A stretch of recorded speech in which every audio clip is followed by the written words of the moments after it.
नमस्कार दोस्तों। एक बार एक शराबी पति होता है जो अपनी भोली भाली मासूम बीवी को कुछ चंद रुपयों के लिए अपने दोस्तों से उसके साथ सेक्स करवाता था। उसकी इज्जत को लुटवाकर शौक मौज करता था। लेकिन वीडियो शुरू करने से पहले अगर आप हमारे चैनल पर नए हैं तो अपना प्यार देने के लिए सब्सक्राइब, लाइक और एक प्यारा सा कमेंट कर दें। तो चलिए दोस्तों, वीडियो शुरू करते हैं। रामू एक बहुत गरीब आदमी था जो दिन भर मेहनत मजदूरी करके अपने परिवार के लिए 2 वक्त की रोटी के लिए पैसे कमा पाता था। दोस्तों, वैसे ज़्यादातर देखा जाए तो गरीब घर में एक लड़की जन्म जरूर लेती है ताकि गरीब बाप किसी न किसी तरह कन्यादान करके अपना जीवन सुधार सके। गरीब रामू के घर में भी एक लड़की ने जन्म लिया था जिसे रामू ने अपनी हैसियत के हिसाब से खूब पढ़ाया लिखाया। रामू की बेटी का नाम था मधु, जो अपनी युवावस्था में आते आते जवान और सुंदर लड़की बन गई। लड़के अब उसकी जवानी को देखकर दीवाने होने लगे। वास्तव में मधु सुंदर, जवान और सेक्सी लगती थी, मानो कोई अप्सरा हो। एक दिन रामू की दोस्त हरी ने कहा कि दोस्त, एक बात बोलूं क्या? तो कहता है कि हाँ मित्र, बोलो ना। तो कहता है, अब तुम्हारी बेटी जवान हो गई है और वो अब शादी के लायक हो गई। लड़की तो पराया धन होती है, पराये धन को अपने पास ज़्यादा समय तक नहीं रखना चाहिए। चोर बदमाश खुलेआम घूमते फिरते हैं। आज के ज़माने में कोई विश्वास के लायक नहीं है। इसलिए रामू अपनी बेटी मधु के लिए कोई अच्छा सा पढ़ा लिखा लड़का ढूंढकर अपनी बेटी की शादी कर दे। तेरी भी चिंता खत्म हो जाएगी। बस फिर क्या, रामू उसी दिन से मधु के लिए एक अच्छा सा लड़का तलाश करने लगा और एक दिन उसकी मेहनत रंग लाती है। मतलब कि रामू को एक अच्छा सा लड़का मिल जाता है। लड़के का नाम कमल होता है, जो शहर में रहता था और छोटा मोटा धंधा भी करता था। इतना तो कमा ही लेता है जिससे मेरी बेटी कभी भूखी ना सोए। रामू अब मधु की शादी कमल के साथ करवा देता है। मधु अब कमल के घर पर दुल्हन बनकर आ गई। उस दिन उनकी सुहागरात थी। जब मधु फूलों से सजाई गई पलंग पर बैठ गई थी, घर में कमल के अलावा कोई नहीं था। वैसे भी शादी में आने वाले सभी रिश्तेदार वापस चले गए थे। रात के करीब 10 बज रहे थे। मधु को यह समझ में नहीं आ रहा कि सुहागरात वाले दिन भी ये कहाँ गए। धीरे धीरे 11 भी बज गए। 11:10 पर अचानक दरवाज़ा खुलता है तो मधु संभल कर बैठ गई। मधु ने अपना घूंघट और नीचे कर लिया। कमल अब धीरे धीरे चलता हुआ मधु के पास आता है, लेकिन अपने आप पर काबू पाने का प्रयास कर रहा था। उसके कदम हिसकोले खा रहे थे। मधु ने एक ही नज़र में पहचान लिया कि मेरा पति शराबी है। लेकिन कुछ देर बाद मधु सोचती है कि नहीं नहीं, उसके यार दोस्तों ने खुशी के मौके पर पिला दी होगी। उसने इस बात को अपने दिमाग से निकाल दिया। कमल धीरे धीरे मधु के पास आकर बैठ गया। मधु को शर्म आ रही थी, जो इस दिन हर पत्नी को आती है। मधु ने अपनी गर्दन नीचे की ओर झुका लेती है। कमल कहता है, मेरी जान, मुझे माफ़ कर देना। मैं दोस्तों में फंस गया था। सालों ने आपकी कसम दे देकर ज़बरदस्ती पिला दी। मधु उसको कुछ नहीं बोलती है तो कहता है कि नाराज़ हो गए क्या मेरी रानी साहिबा? कमल अब घूंघट को ऊपर करता है तो फिर भी मधु ने उसे कुछ भी नहीं बोला। लेकिन जैसे ही घूंघट को ऊपर उठाता है तो कमल के सामने जैसे चांद निकल आया हो। मधु पहले ही जहर लगती थी और आज तो वो दुल्हन के कपड़ों में रानी लग रही थी।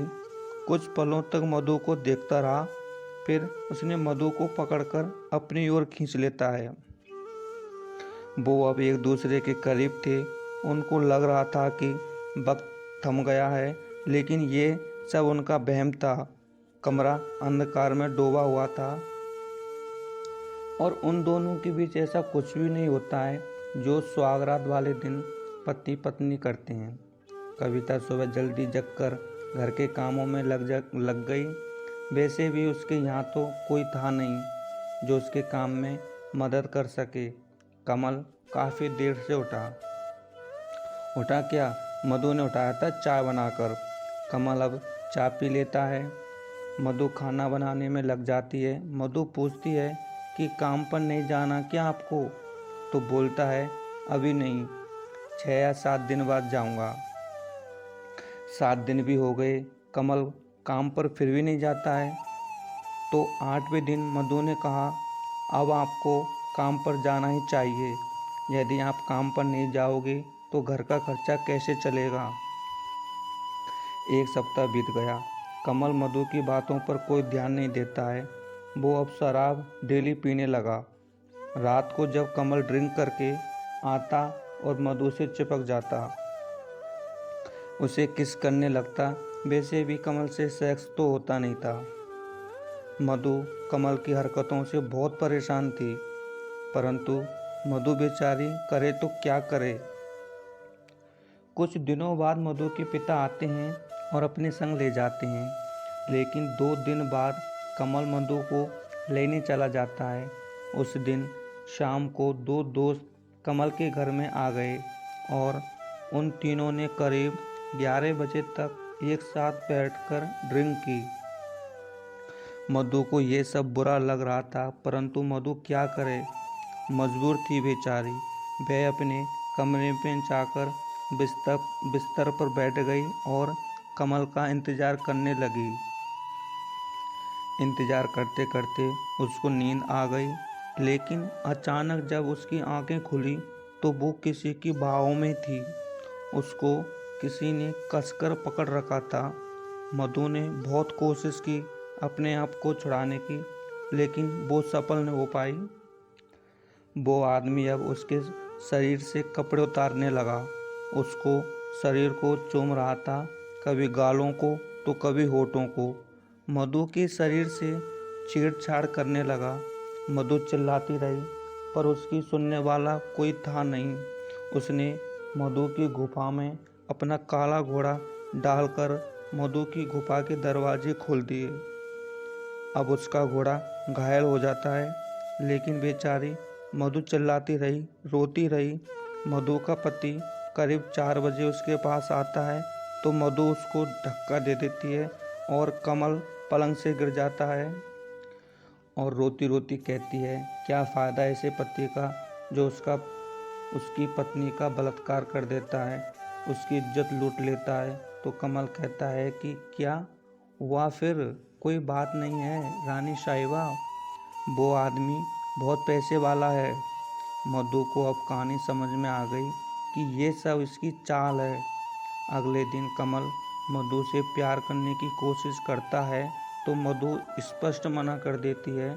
कमल सोचता है कि शायद ये कल वाली बात पर नाराज है, कोई बात नहीं, समझ जाएगी।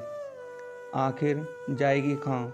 मधु सोचती है कि मेरी तो लाइफ बर्बाद हो गई, मुझे शराबी पति मिलकर मेरी ज़िंदगी नरक बन गई, मैं अपने घर वालों पर बोझ भी नहीं बन सकती। थोड़ी देर बाद कहती है कि इसको तो हराम की कमाई खाने का शौक है, वो भी अपनी बीवी को दूसरे के साथ। छी छी, ये तो मुझे वेश्या बनाना चाहता है ताकि हर कोई मेरे जिस्म से खेले और इसको कमाई हो जाए। रात को जिस समय कमल शराब पीकर कमरे में आया तो उस समय बेचारी मधु अपनी किस्मत पर रो रही थी कि मैंने पिछले जन्म में ऐसे कौन से पाप किए जो मुझे कमल जैसा पति मिला, जिसको अपनी इज्जत का थोड़ा सा भी ध्यान नहीं है और तो और वो खुद ही मेरा जिस्म लुटवाना चाहता है। जबकि मर्द तो ऐसे होते हैं कि कोई उनकी पत्नी को नज़र उठाकर देख भी ले तो वो मरने मारने को तैयार हो जाते हैं। कहती है कि तुम्हें मेरे जिस्म पर हाथ लगाने का अधिकार नहीं है। तो कमल कहता है क्यों नहीं है, तुम मेरी पत्नी हो, आज तो क्या मैं कुछ भी कर सकता हूँ। मधु कहती है कि किस बात के पति? क्या केवल इस बात के कि तुम ड्रिंक करके आओ और जिस्म से खेलो? पति कैसे होते हैं, उनका फर्ज क्या होता है, जानते हो तुम? पति वो होते हैं जो कमा कर लाए और अपने घर का खर्चा चलाए। पत्नी यदि गलत रास्ते पर जाती नजर आए तो उसे डांटे समझाए। तुम्हारे जैसे पति नहीं होते जो नोटों के लिए अपनी ही पत्नी को दूसरे को सौंप देते हैं। सच तो ये है कि तुम्हें डूब मरना चाहिए। तुम मेरे पति नहीं हो सकते जो पैसों की खातिर अपनी बीवी से धंधा कराते हैं।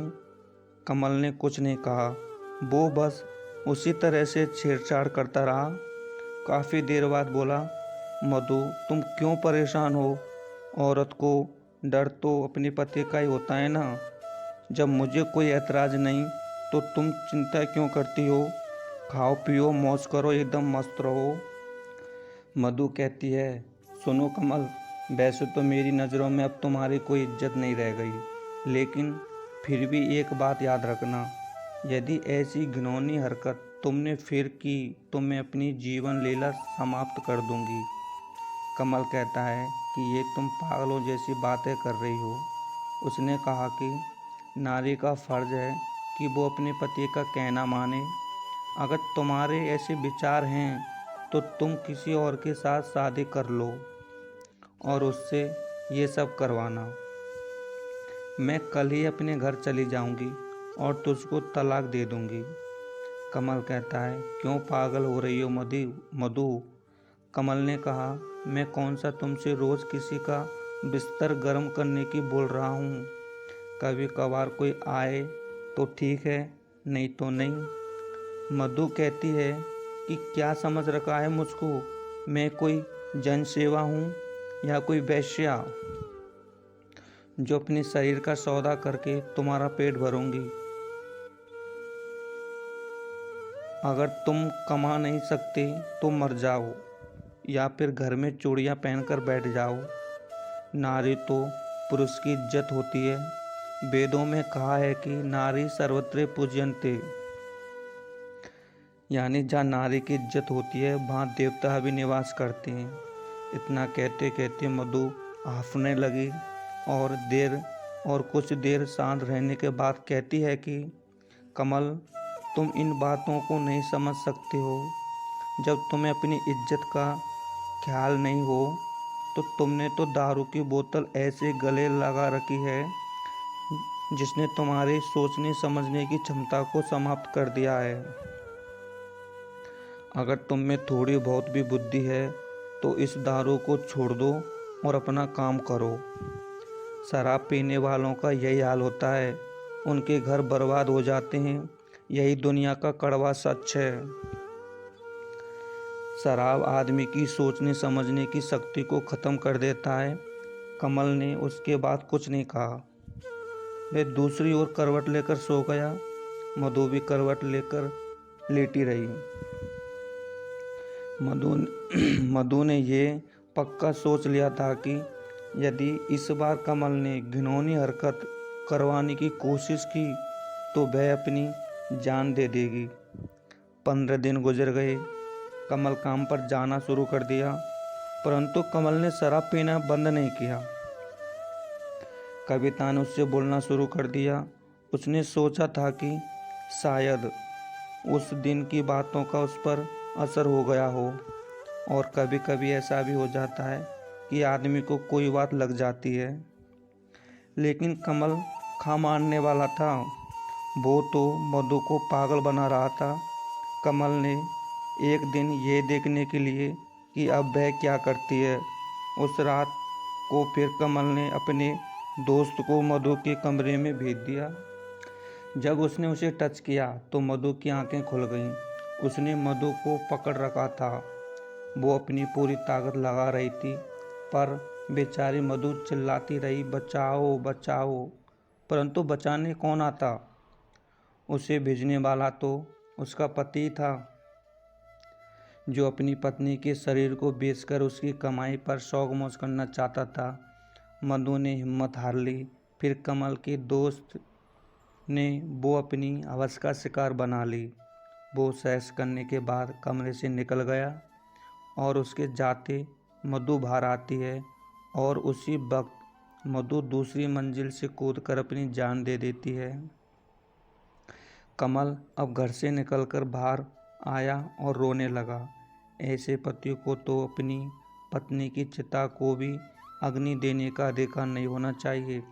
तो दोस्तों, आखिरकार कमल की घिनौनी हरकतों ने मधु की जान ले ली। ना जाने इस दुनिया में कितनी मधु जैसी लड़कियों की जान चली गई होंगी, कितनों का घर बर्बाद हो गए होंगे। शराब आदमी को पूरा खा जाती है, उसे कहीं का भी नहीं छोड़ती है। ड्रिंक करने वाले लोगों की समाज में, मोहल्ले में, रिश्तेदारों में कहीं पर भी इज्जत नहीं होती है। जिस घर में शराब का सेवन ज़्यादा होता हो तो उस घर में कलेश 24 घंटा ही रहता है। पीने वाले से पूरे परिवार के आदमी परेशान रहते हैं। शराब स्वास्थ्य के लिए नहीं बल्कि जिंदगी के लिए हानिकारक है। अतः आपसे अनुरोध है कि आप कभी भी शराब का सेवन ना करें। तो दोस्तों, आशा करते हैं कि आपको वीडियो पसंद आई होगी। तो चैनल को सब्सक्राइब, लाइक और एक प्यारा सा कमेंट करके बताएं।